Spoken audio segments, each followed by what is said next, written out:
All right, welcome back after the break. We will be now reading a passage for the reading section, and we would be implementing the tips and strategies that we just went through a while ago, and we'll be making good use of them in the questions that we will have. So let's begin. So guys, did you all get the worksheets? No, okay. You would be getting the worksheets, but then in the meanwhile, can you read this projector?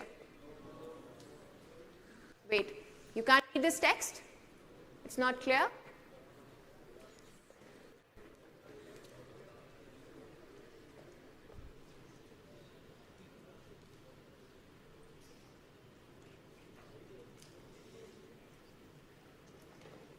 Is it clearer?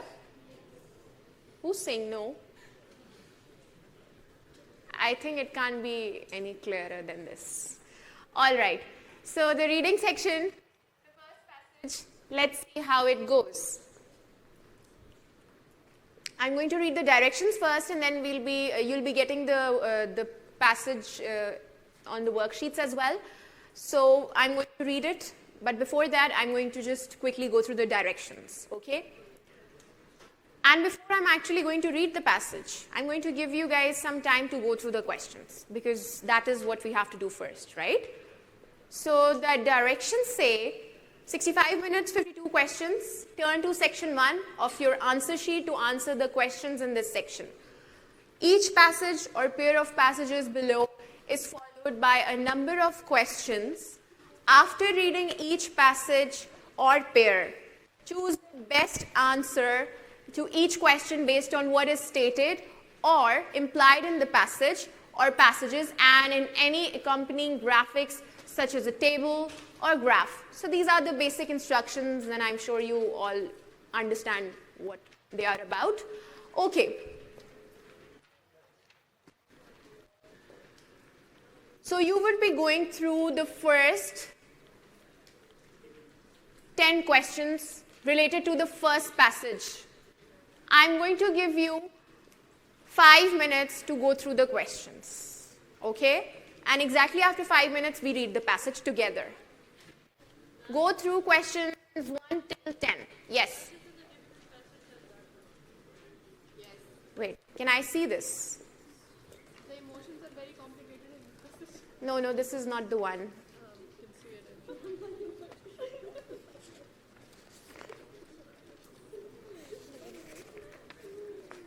Okay, there's another one. If you could just bring the other set. It looks like this, reading test on the top. It says reading test. All right, so you can read the questions here. I'm just going to quickly show you the text of the first. Can you read the first question?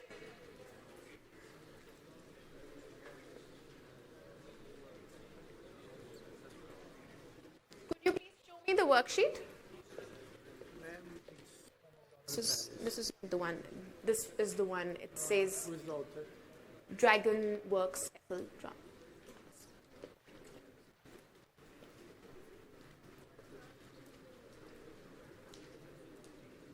Please go through the questions on the projector for a while until you get the worksheets.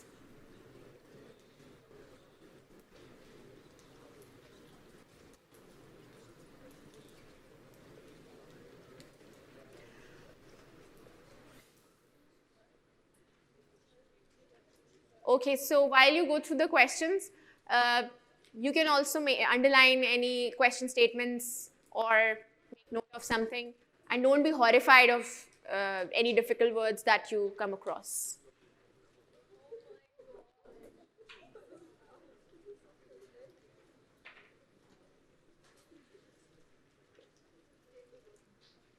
Is everyone getting the right worksheet now? Is it the same as the one shown on the projector? Yes or no? Yes. Oh, great.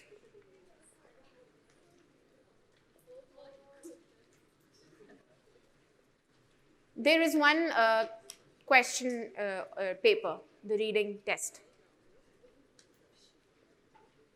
Guys, please go through the questions quickly. Only questions 1 to 10.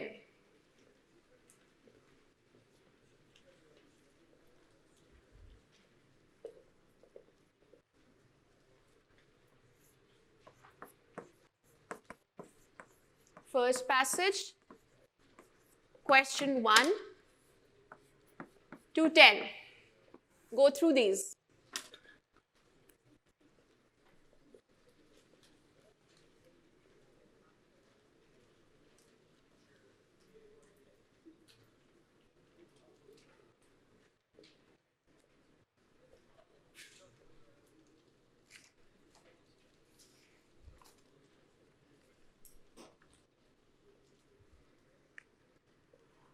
Right, so have we read the questions? Or are we still reading? Okay.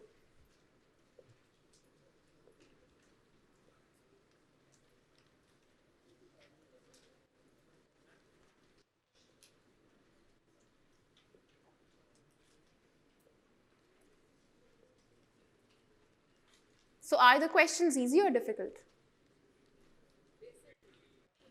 Easy, normal, okay. That's because this passage that we are just going to read is pretty easy, I guess. This is an easy passage, but the one after it is a hard one. So let's see.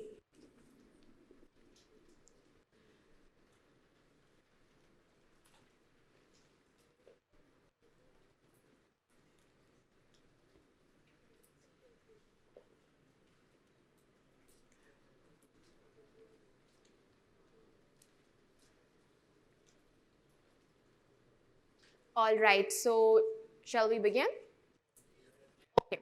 So I'm going to read the passage now so that you guys can start using the tips, start gathering answers, and when we go to the questions again, you would be able to answer them.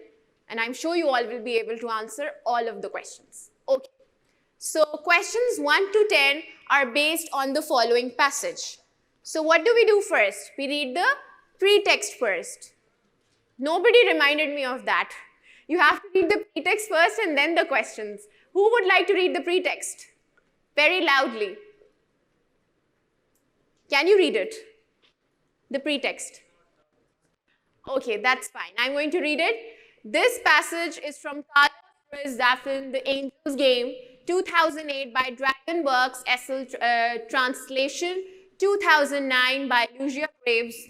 The narrator, a writer, recalls his childhood in early 20th century Barcelona. So the narrator is going to recall his childhood in this story, and the story setting takes place in Barcelona, Spain. So let's read the first paragraph. Even then, my only friends were made of paper and ink. At school, I had learned to read and write long before the other children. Where my school friends saw notches of ink on incomprehensible pages, I saw light, streets, and people. Words and the mystery of their hidden signs fascinated me. And I saw in them a key with which I could unlock a boundless world, a safe haven from that home. Those streets and those streets and those troubled days in which even I could sense that only a limited fortune awaited me. So this is till line 10. My father didn't like to see books in the house. There was something about them, apart from the letters he could not decipher, that offended him. He used to tell me that as soon as I was 10, he would send me off to work, and that I'd better get rid of all my scatterbrained ideas if I didn't want to end up a loser, a nobody. I used to hide my books under the mattress and wait for him to go out or fall so that I could read. Once he caught me reading at night and flew into a rage. He tore the book from my hands and flung it out of the window. So he was not very fond of his son reading. And let's read further. If I catch you wasting electricity again, reading all this nonsense, you'll be sorry. My father was not a miser, and despite the hardships we suffered, whenever he could, he gave me a few coins so that I could buy myself some treats like the other children. He was convinced that I spend them on licorice sticks, sunflower seeds, or sweets, but I would keep them in a coffee tin under the bed. So he was actually saving the money that the father was giving him. And he has also clarified that my father was not a miser. So, and when I'd collected 4 or 5 reels, I'd secretly rush out to buy myself a book. So what do you think is reels? Anyone? Currency. It was the Spanish currency in old times. My favorite place in the whole city was the Sempere and Sons bookshop on Cal Santa Ana. It smelled of old paper and dust, and it was my sanctuary, my refuge. The bookseller would let me sit on a chair in a corner and read any book I liked to my heart's content. He hardly ever allowed me to pay for the books he placed in my hands. But when he wasn't looking, I'd leave the coins I'd managed to collect on the counter before I left. It was only small change. If I'd had to buy a book with that pittance, I would probably have been able to afford only a booklet of cigarette papers. So it was not enough money that he was leaving. But anyway, he was leaving it on his own choice because the bookseller did not demand any money from him. When it was time for me to leave, I would do so dragging my feet, a weight on my soul. If it had been up to me, I would have stayed there forever. One Christmas, Seminary gave me the best gift I have ever received. It was an old volume, read and experienced to the full. Great Expectations by Charles Dickens. I read on the cover. Has anyone read that book? Okay, good. All right, so maybe you might be able to relate to the narrator then. All right, I was aware that Sempere knew a few authors who frequented his establishment, and judging by the care with which he handled the volume, I thought perhaps this Mr. Dickens was one of them. A friend of yours? A lifelong friend. And from now on, he's your friend too. Okay, so now finally, last 2 paragraphs. That afternoon, I took my new friend home, hidden under my clothes so that my father wouldn't see it. He was hiding the book because obviously he didn't want to get into trouble. It was a rainy winter with days as gray as lead, and I read Great Expectations about 9 times, partly because I had no other book at hand, partly because I did not think there could be a better one in the whole world, and I was beginning to suspect that Mr. Dickens had written it just for me. Soon I was convinced that I didn't want to do anything else in life but learn to do what Mr. Dickens had done. All right, so was that a difficult one? It was easy, yes? And the language was also pretty simple. Okay, question number 1. Over the course of the passage, the main focus shifts from a. Now, let's just quickly go through the options, and then anyone who has a right answer in their mind, just raise your hand and tell me the answer, okay? A, general discussion of the narrator's love of reading to a portrayal of an influential incident. B, depiction of the narrator's father to an examination of an author with whom the narrator becomes enchanted. C, symbolic representation of a skill the narrator possesses to an example of its application. D, tale about the hardships of the narrator's childhood to an analysis of the effects of those hardships. Okay, guys, what's the right answer? How many of you think it's A? Raise your hands. Okay, so you think it's A. What about the rest of you? What do you think? D and B. So you have A, B, and D. Nobody thinks it's C? All right, so the right answer is A. Yay! Okay, so general discussion of the narrator's love of reading to a portrayal of an influential incident. Why is this the right answer and why all others are wrong? Let's find out. So first thing, when we were reading the passage, there was a lot of mention in almost every paragraph that the narrator loves to read. He has a passion for reading. Whenever he gets the chance, he grabs a book and he reads. Despite the fact that his father does not want him to read, he hates when he finds out that his son is reading, he hates that thing. So there's a general discussion of the narrator's love of reading to a portrait of an influential incident. And what was that influential incident?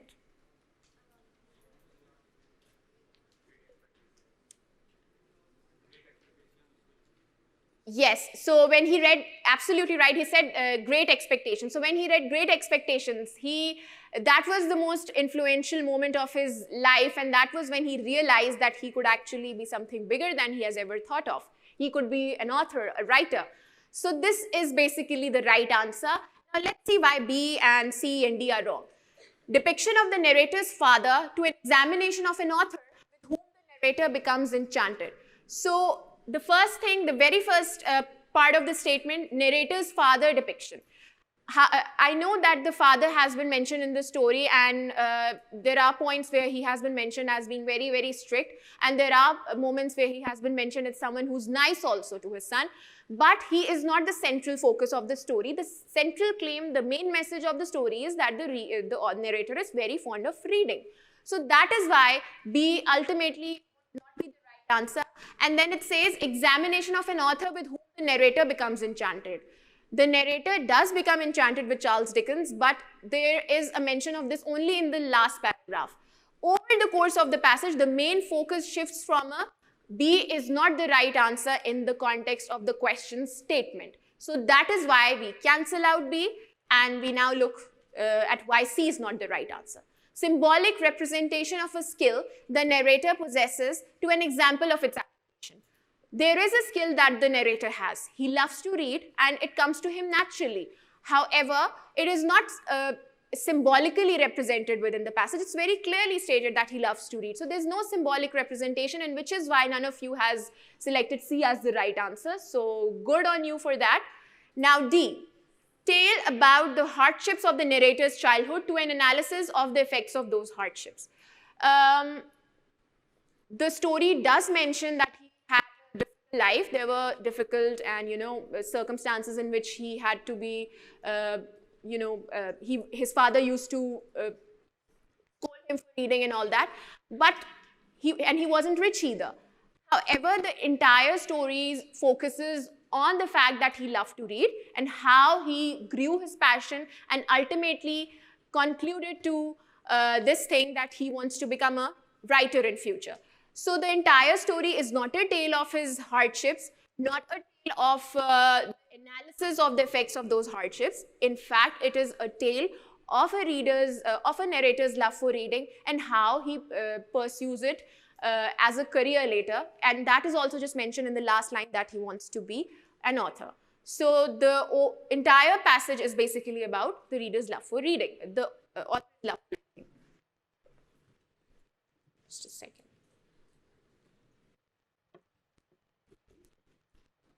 This needs to be fixed.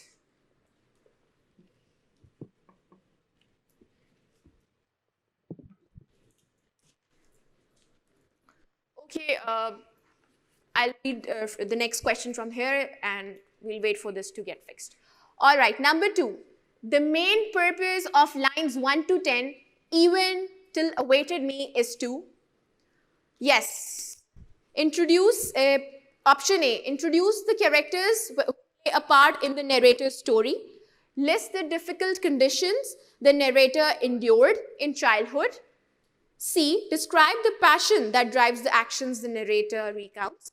And then D, depict the narrator's aspirations before he met Sempere. Guys, what's the right answer?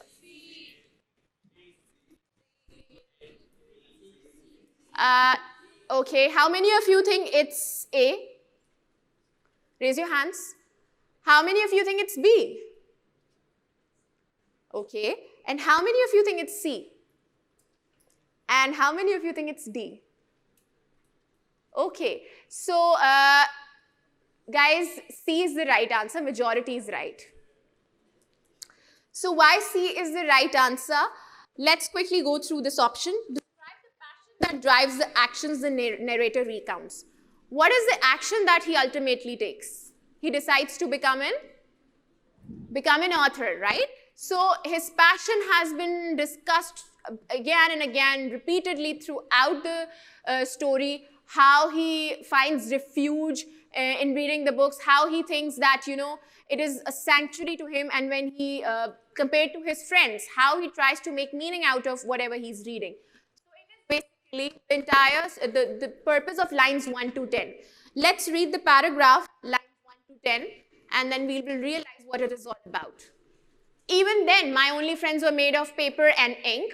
At school, I had learned to read and write long before the other children. So this shows how much he was passionate about reading and writing. Where my school friends saw notches of ink on incomprehensible pages, I saw light streets and people.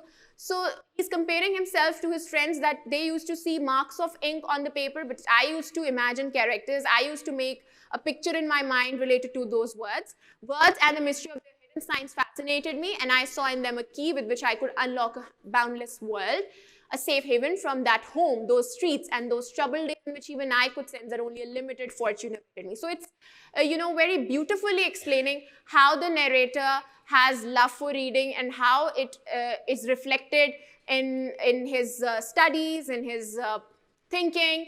So this is what the main focus of the first 10 lines is all about. All right, so now we are going to look at the other options. Was the right answer. Why not A? Introduce the characters who play a part in the narrator story. Guys, there was no mention of, although the friends were being named, but the friends have not been discussed as characters in the entire story. So this option cancels out automatically. Then B, list the difficult conditions the narrator endured in childhood.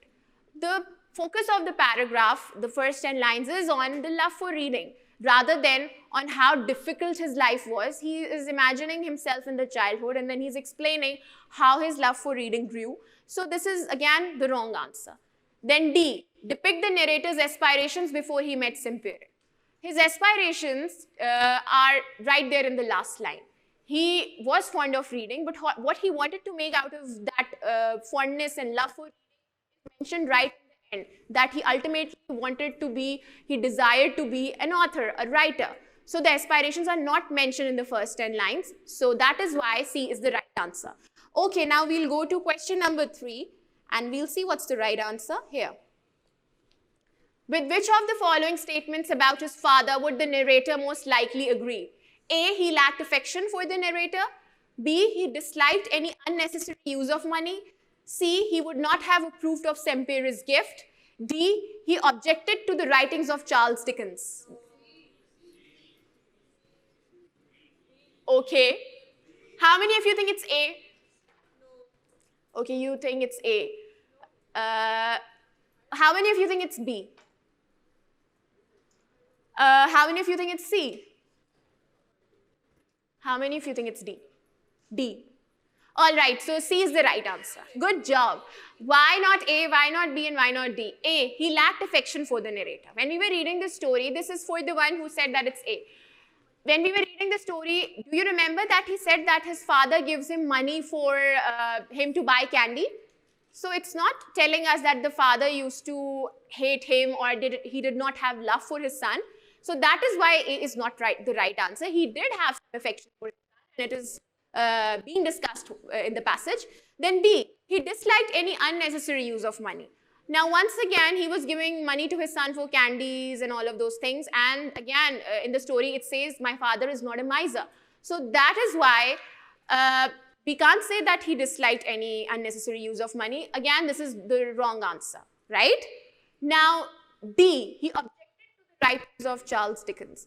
Guys, when we read the story, the father did not know that his son has a Charles Dickens book, right? He did not even know that his son has a book hidden somewhere under his clothes. So that is why D is the wrong answer. And we are only left with one right option, which is C. Okay? Moving on. Number 4. Which choice provides the best evidence for the answer to the previous question? Now this is very simple. What's the right answer for this? 59 to 61. If we read the lines 59 to 61, they could be seen on the projector. That afternoon, I took my new friend home, hidden under my clothes so that my father wouldn't see it.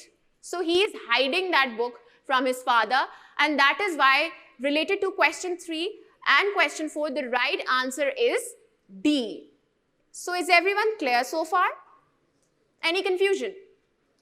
All right, let's just quickly move on to question number 5. It can reasonably be inferred from the passage that the main reason that the narrator considers Great Expectations to be the best gift he ever received is because A. Reading the book convinced him that he wanted to be a writer. B. He'd only ever been given sweets and snacks as gifts in the past. C. The gift meant that Sempere held him in high regard. D. Sempere was a friend of the book's author. What's the right answer? Anyone else with a different answer? A is the right answer. Congratulations. Reading the book convinced him that he wanted to be a writer. Now in B, we do not know what he was previously getting as gifts, so we can't say that he was getting sweets and snacks as a routine as gifts. So B is definitely not the right answer. Then C, the gift meant that Sempere held him in high regard. Sempere loved him as a child. Sempere did not have respect. Obviously, he was a child, so Sempere loved him as a child, and nowhere in the passage says that he held him in high regard. Then D, Sempere was a friend of the book's author. He was a friend. He said that, he's a lifelong friend, but in the entire story, there's no focus on this thing. And if you read the question statement, it is asking us, how is it the best gift he ever received? So in that context, keeping in mind, A is absolutely the right answer. And very good that you guys were able to come up with the right answer. Now let's see which lines are actually showing us that, giving us evidence. Yes. D? Okay, raise your hands for D. Bilkul sahi, D is the right answer. If you read those lines, you would realize that D is the right answer. Line 66 to 68, it says, soon I was convinced that I didn't want to do anything else in life but learn to do what Mr. Dickens had done. All right, guys. Now, number 7. The narrator indicates that he pays Sempere. A. Less than Sempere expecting to pay for the books. B. Nothing because Sempere won't take his money. C. The money he makes selling sweets to the other children. And D. Much less for the books than they are worth. B. D. Okay. Guys, how many of you think A is the right answer? How many of you think C is the right answer? And B? B, okay. And D? Majority is once again right. D is the right answer. Much less for the books that they are worth. And B is not the right answer. Nothing because Sempere won't take his money. When we were reading the story, remember we read that he used to leave some coins.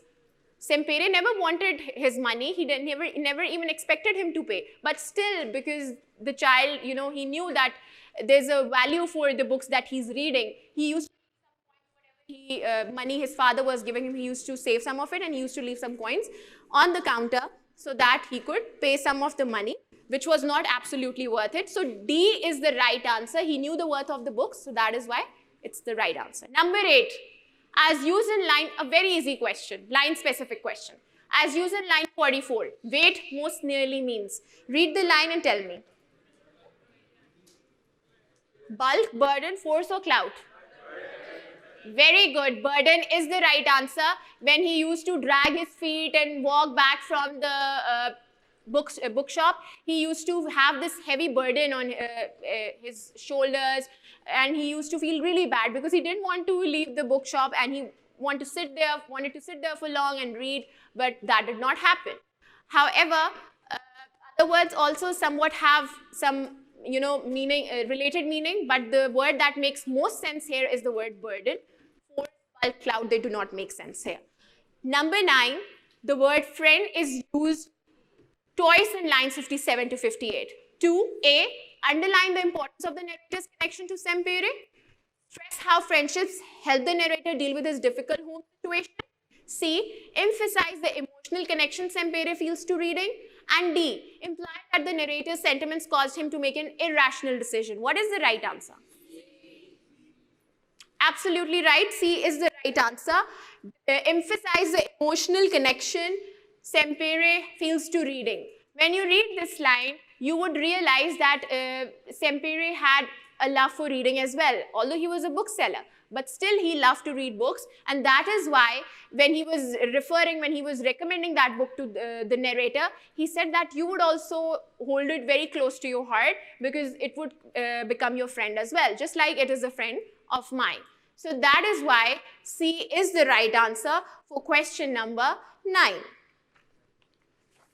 All right, so now we quickly go through question number 10. Which statement best characterizes the relationship between Sempere and Charles Dickens? A. Sempere models his own writing after Dickens' style. B. Sempere is an avid admirer of Dickens' work. C. Sempere feels a personal connection to the details of Dickens' biography. D. Sempere considers himself to be Dickens' most appreciative reader. Guys, what is the right answer? How many of you think that it's B?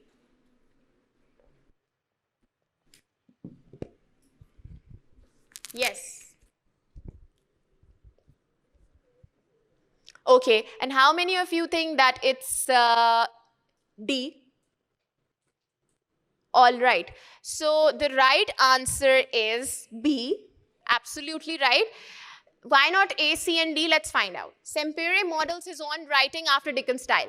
We don't know if Sempere is an author himself. Nowhere in the passage does it say that he loves to read, to write as well. So this option definitely is not the right one. B is the right answer. C. Sempere feels a personal connection to details of Dickens' biography. Sempere likes the book, The Great Expectations, but in the story, it does not say anything. He has an emotional connection to Charles Dickens' story, but there's no mention of Charles Dickens' biography relating to Sempere's life, okay?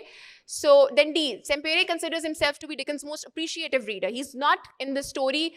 Nowhere does it say that, Sempere is comparing himself to other readers of Charles Dickens' stories. So that is why, again, D is not the right answer. Now, guys, we move on to the next passage, and I want you to quickly go through questions 11 to 21, and then we read the passage. I'll give you 5 minutes for that.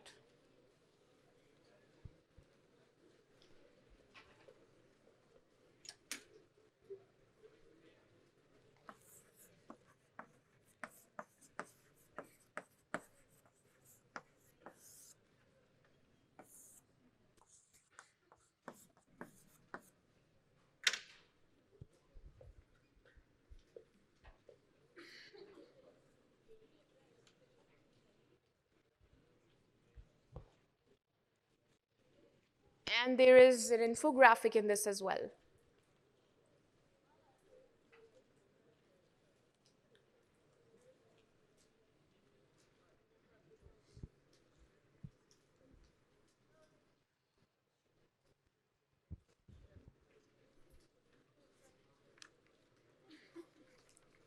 This is a slightly harder passage than the previous one. Previous one was a piece of cake, in my opinion.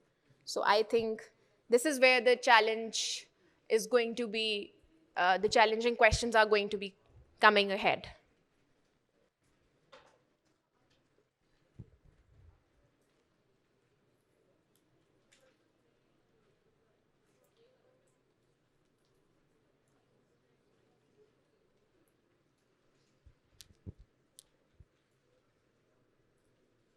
Do you understand the questions? And no, has anybody read the pretext? Good job. Thank you very much. Because that is the first step.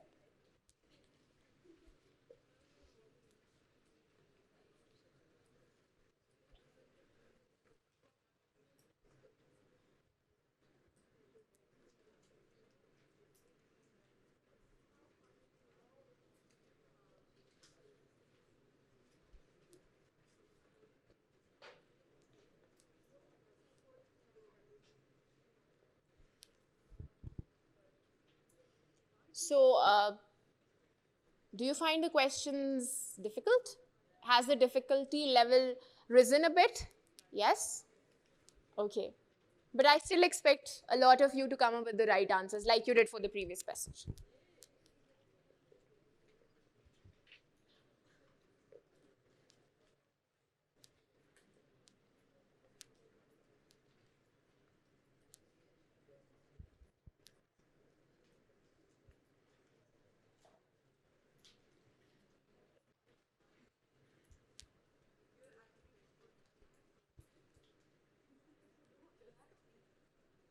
take a quick look at the graph also, the bar graph.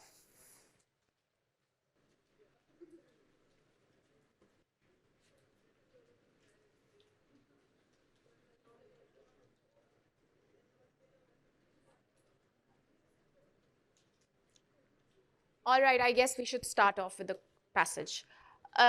Questions 11 to 21 are based on the following passage and supplementary material.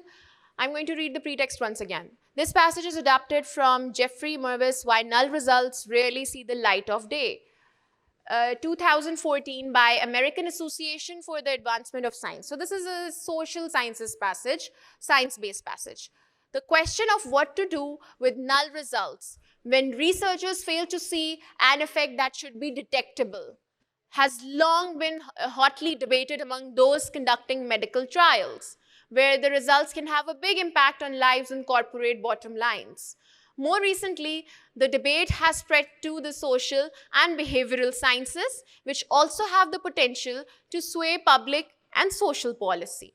There were little hard data, however, on how often or why null results were squelched.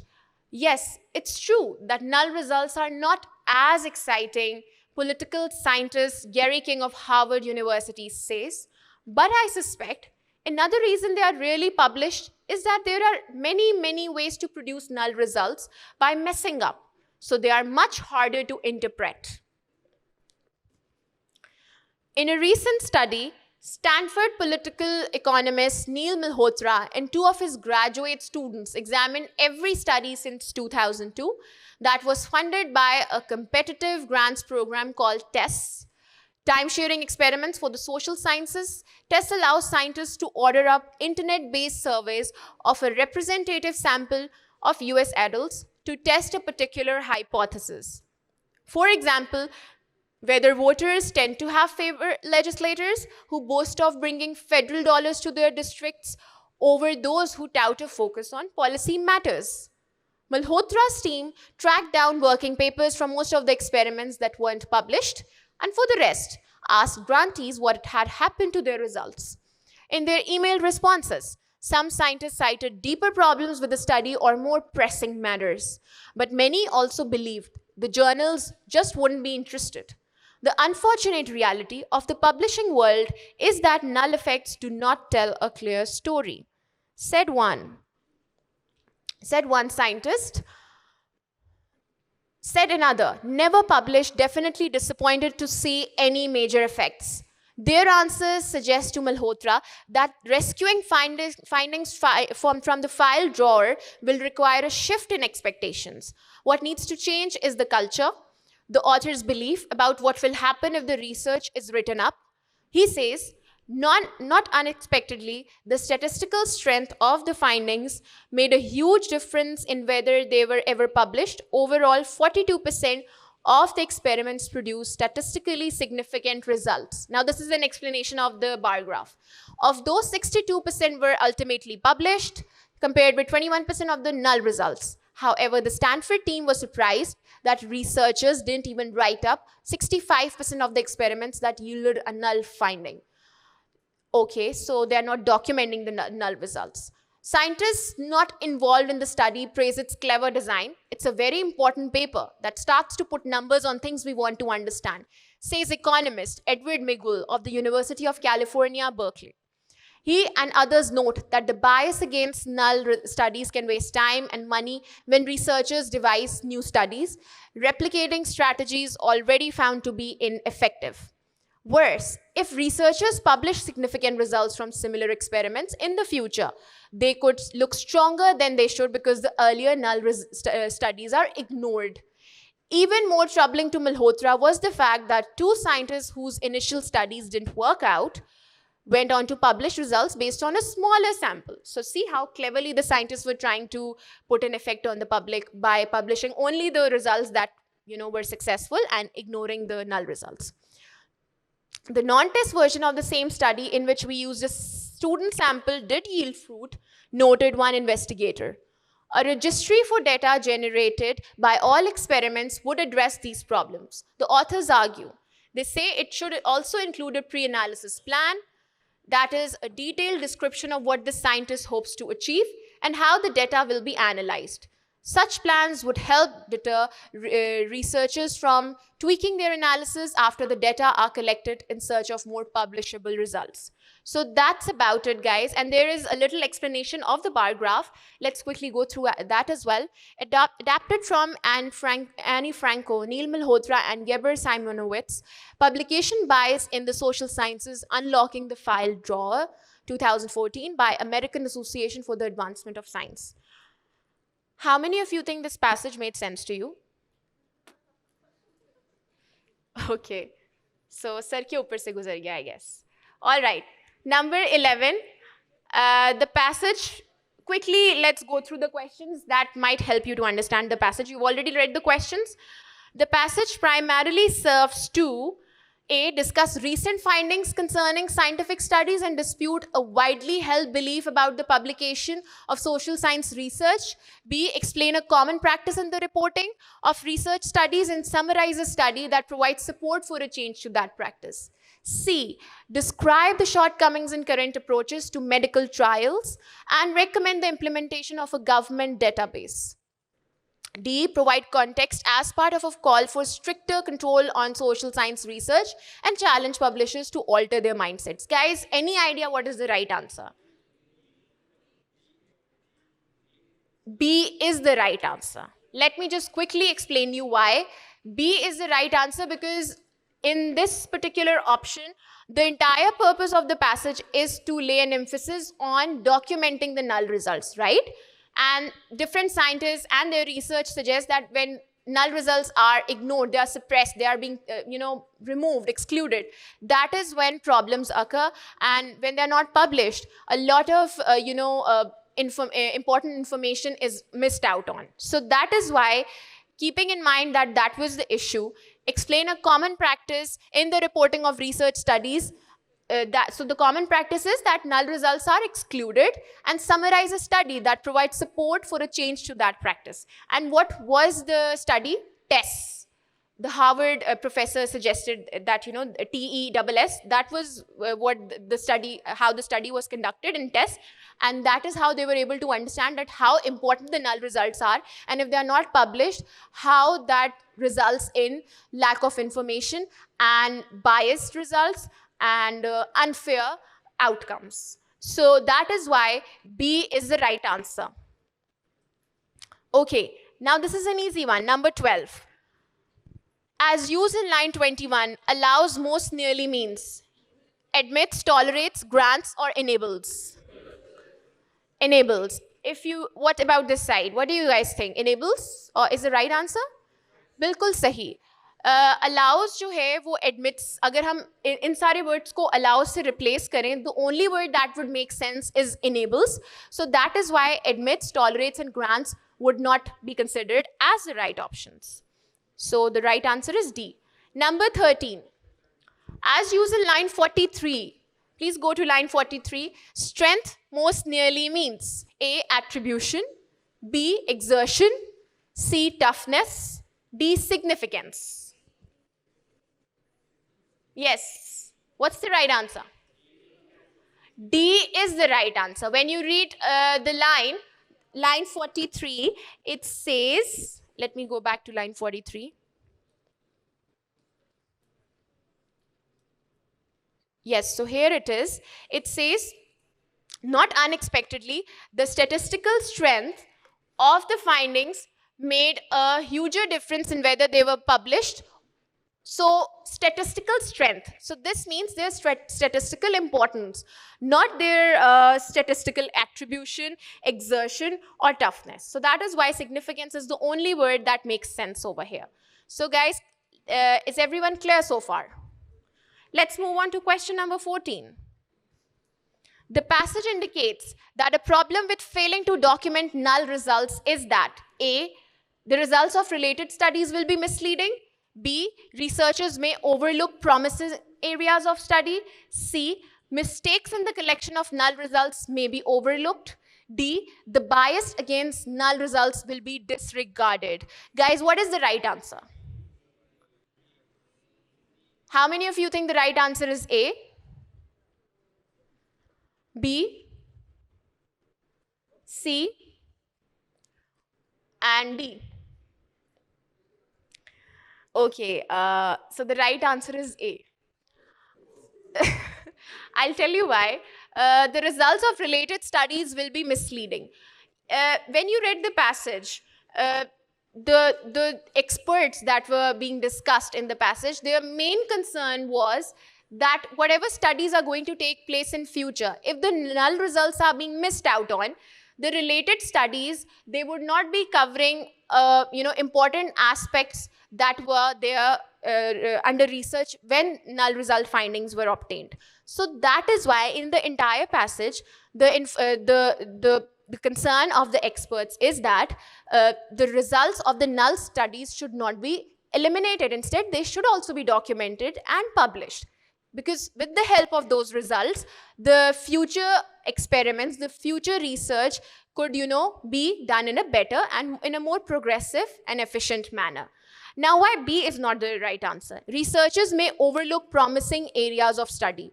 This is, it seems like the right answer, but the thing is that researchers would never overlook. There is a line in the passage that says that researchers usually focus on all the important aspects and they go through all the important areas of the research. So usually, look at the question statement.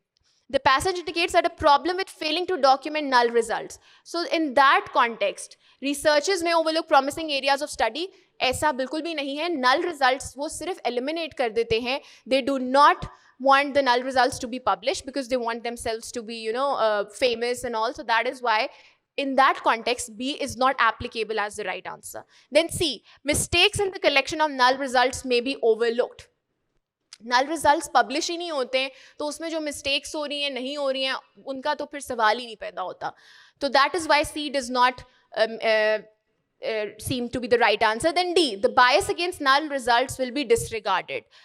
That is what the experts want. They want that the bias against not publishing the null results should end. The null results should be published. They should be documented so that whatever is being done to collect results of the null,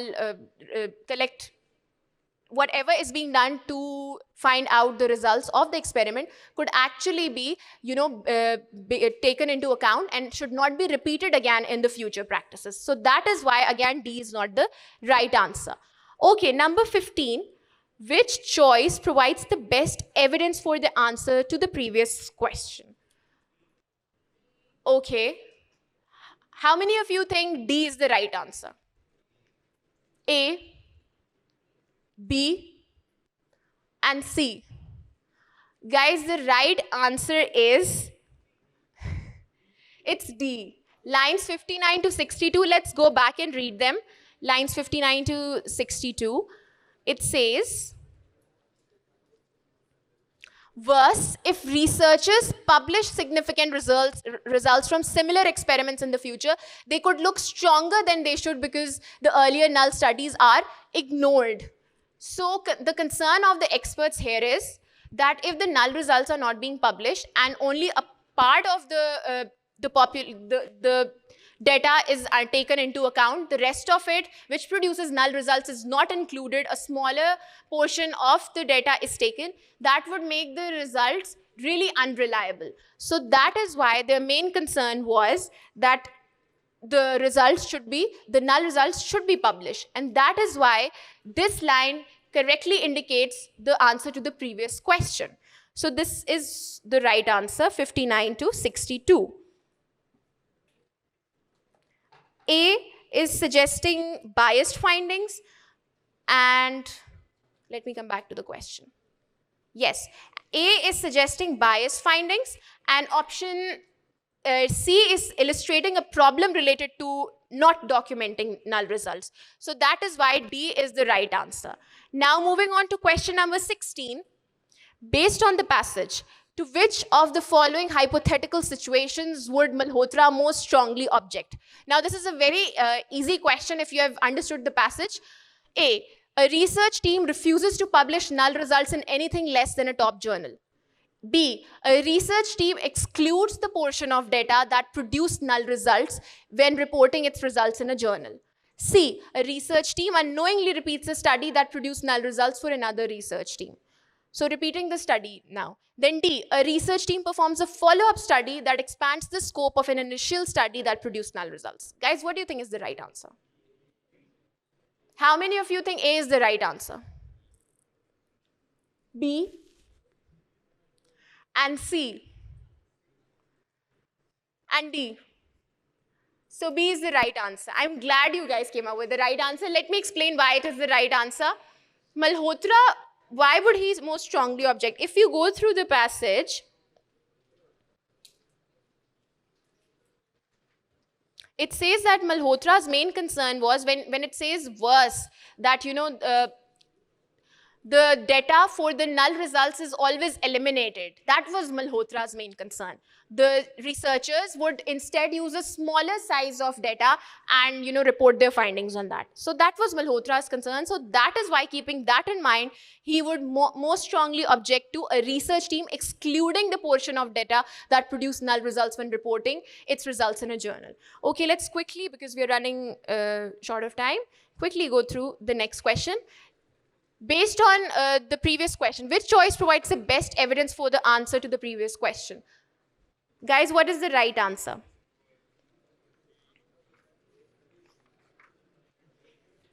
Yes, A, lines 36 to 37. Who thinks it's A, the right answer?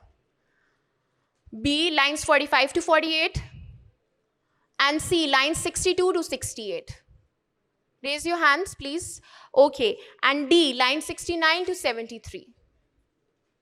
The right answer is C. Seems like you girls have understood the passage really well. Wow. Are you from a social sciences background? Oh, okay. That is the reason why. All right, so C is the right answer. If you go back to line 62 to 68, could you please read out the lines? 62, just the first few lines. 62 to 68.